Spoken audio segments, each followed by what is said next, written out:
En este video vamos a explicar por qué tenemos esa motivación de crear los números racionales. Entonces, vamos a hacer un recuento.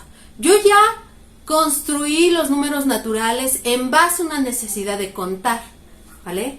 Ahora, después, ¿qué otra operación necesitaba? Pues el de quitar, el de prestar, el de que me quitan, el de que debo, ¿vale? Y entonces creé otro sistema numérico que se llama los enteros, que incluyen los naturales del 1 al infinito, el 0 que significa la no existencia o la nulidad, y los números negativos, que son el espejo de los positivos o de los naturales, pero con la propiedad inversa, ¿vale? Entonces, si sumo, resto. Si me dan, quito a otra persona. Entonces, es un sistema que es bivalente, ¿vale? Entonces, ya vimos que los naturales tenían propiedades de dos operaciones básicas, suma y producto. Y entonces también dijimos que el producto era una extensión de la suma. ¿Por qué? Porque yo sé que, por ejemplo, cuando tengo 2 por 3, tengo 2 puntitos, ¿cuántas veces? 3 veces. Y cuando tengo 3 por 2, tengo 3 puntitos, pero ahora 2 veces. Pero si yo veo esta imagen y la volteo, es idéntica a la de arriba. Es por eso que 3 y 3 por 2 es igual a 6. Y no me importa el orden en el que esté. Son los mismos puntos al final. Sin embargo, no todo en la vida es conmutativo.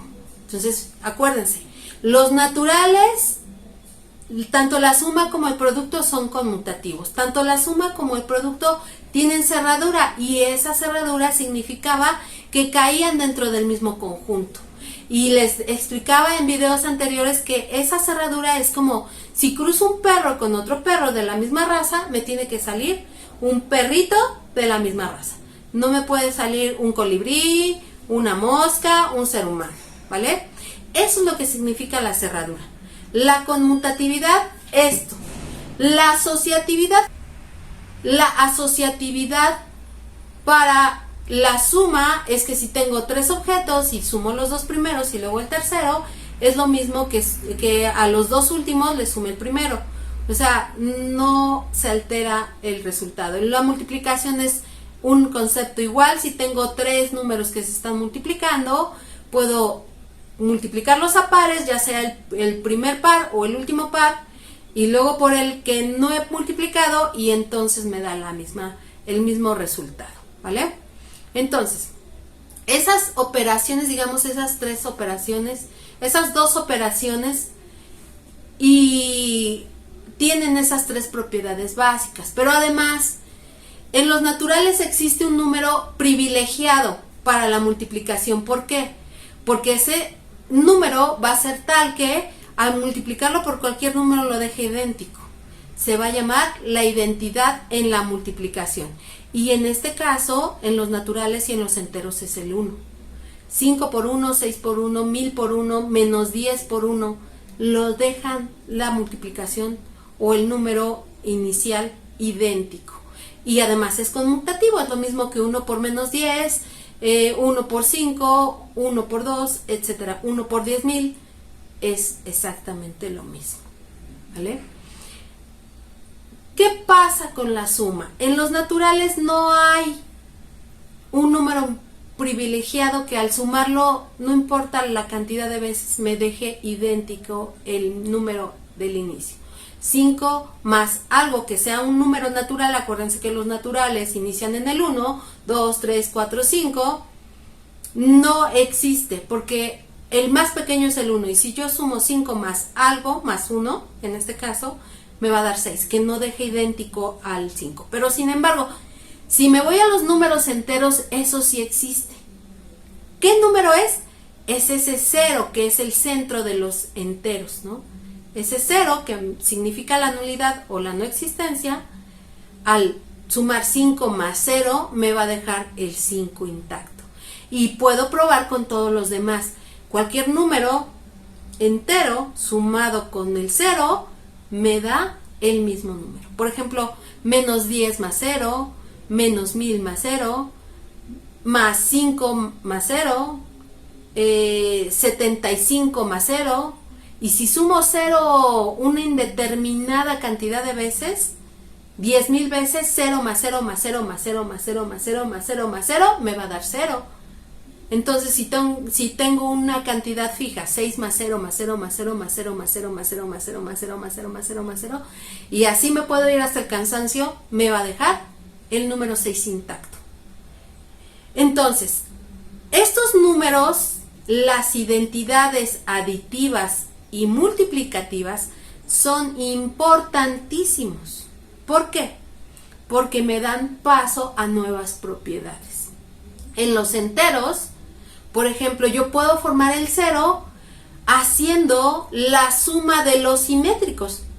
¿Qué es eso de la suma de los simétricos? Tengo el 0 en el centro, a la derecha tengo el 1, el 2, el 3, etcétera, etcétera. A la izquierda el menos 1, menos 2, menos 3, etcétera. Entonces, si yo tengo 1 y le resto 1, quedo en el centro. Si tengo 2 y le resto 2, quedo en el centro, el 0. Si tengo menos 10 y le sumo su inverso aditivo, que va a ser más 10, quedo en el centro, que es 0. ¿Vale? Entonces, para todo número entero existe su inverso aditivo, que ustedes se los enseñaron como la restan, tal que al sumarlos me da el neutro aditivo, que es el 0. ¿Vale? Entonces, si yo tengo un número, ustedes pueden intentar como un juego, menos 11. ¿Qué número tengo que sumar para que me dé 0? La respuesta es obvia, más 11, menos 11 más 11, 0. Ahora, yo les di en el ejemplo pasado un número negativo y ustedes encontraron un positivo, pero lo puedo hacer al revés. Puedo dar menos 50, no. Puedo dar 8. 8, ¿qué número necesito sumarle para que me dé 0? Pues 8 menos 8 me da 0, ¿vale? Y se dan cuenta, no importa si sean positivos o negativos, voy a ir de un lado a otro de forma simétrica. Ahora, ¿qué pasa si es el 0? Pues si es el 0, pues también tiene su identidad, la identidad del 0 más el 0 es el 0, entonces no importa nada. De hecho, el 0 es el único número que puede ser tanto positivo como negativo, porque no importa qué signo tenga, no contribuye, ¿vale? Y ese número 0 multiplicado por cualquier número me va a dar 0, lo anula, lo desaparece, ¿vale?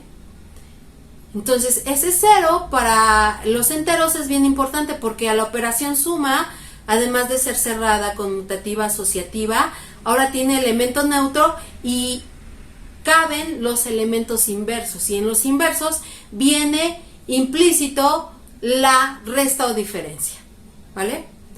Pero ¿qué pasa con la multiplicación en los enteros? En los enteros no va a cambiar. Es cerrada, es conmutativa, es asociativa, pero tiene elemento neutro, pero no tiene elementos inversos. ¿Y qué es un elemento inverso? Algo que me dé como resultado con respecto del producto el neutro multiplicativo, el que me dé el neutro multiplicativo. ¿Y quién es el neutro multiplicativo para los enteros? Es el 1. 6 por 1, menos 10 por 1, etcétera, etcétera. El 1 es el neutro multiplicativo, pero dentro de los enteros no existe ese número.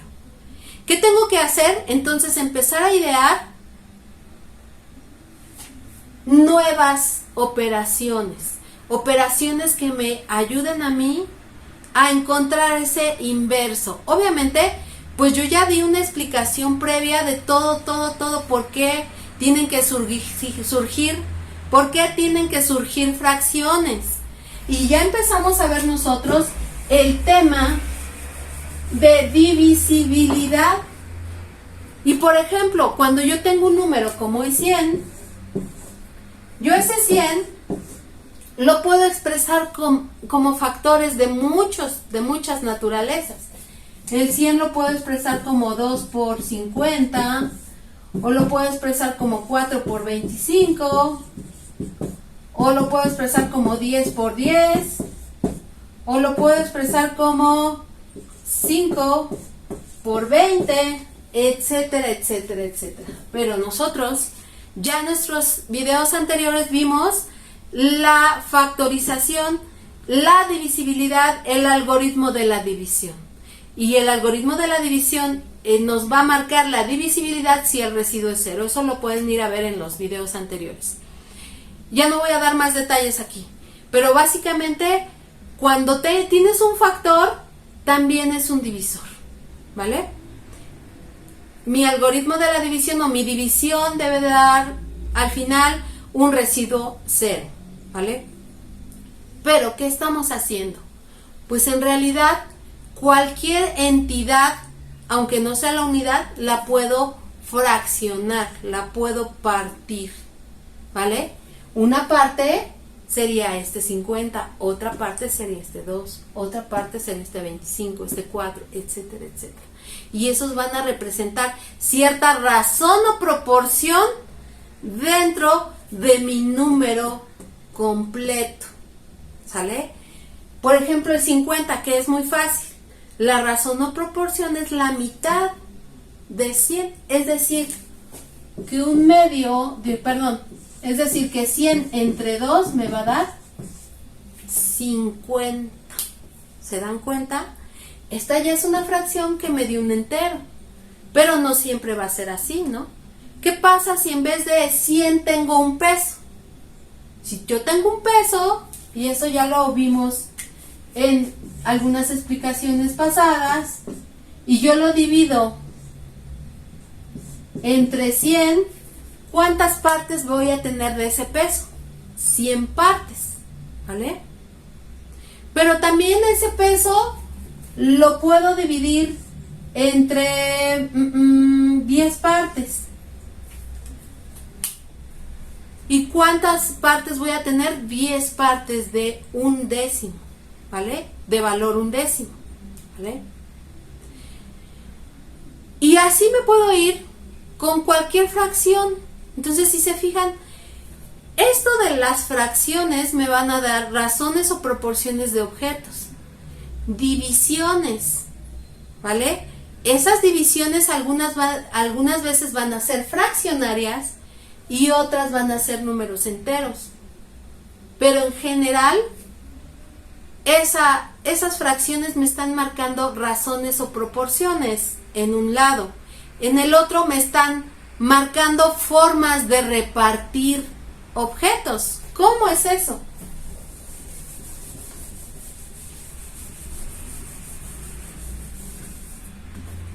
Pues mis números racionales se van a definir como un número entero entre otro número entero, ¿vale?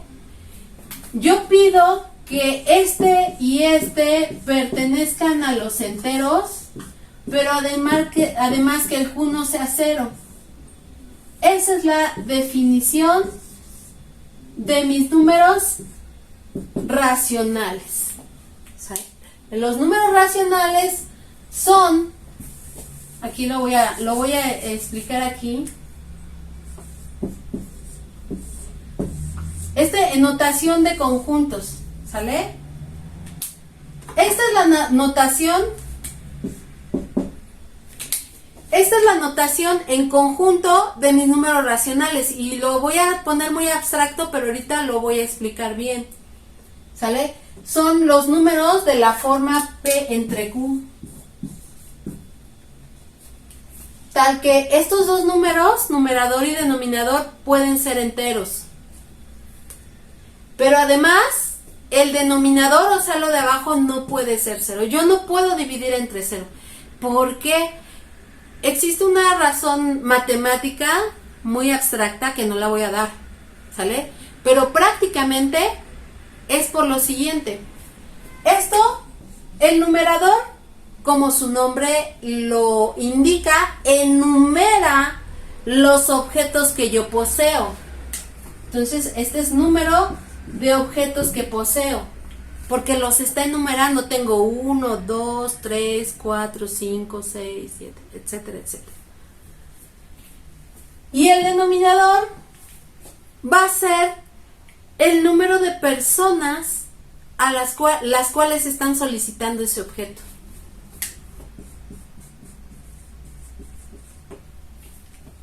Lo vamos a ver así, ¿vale?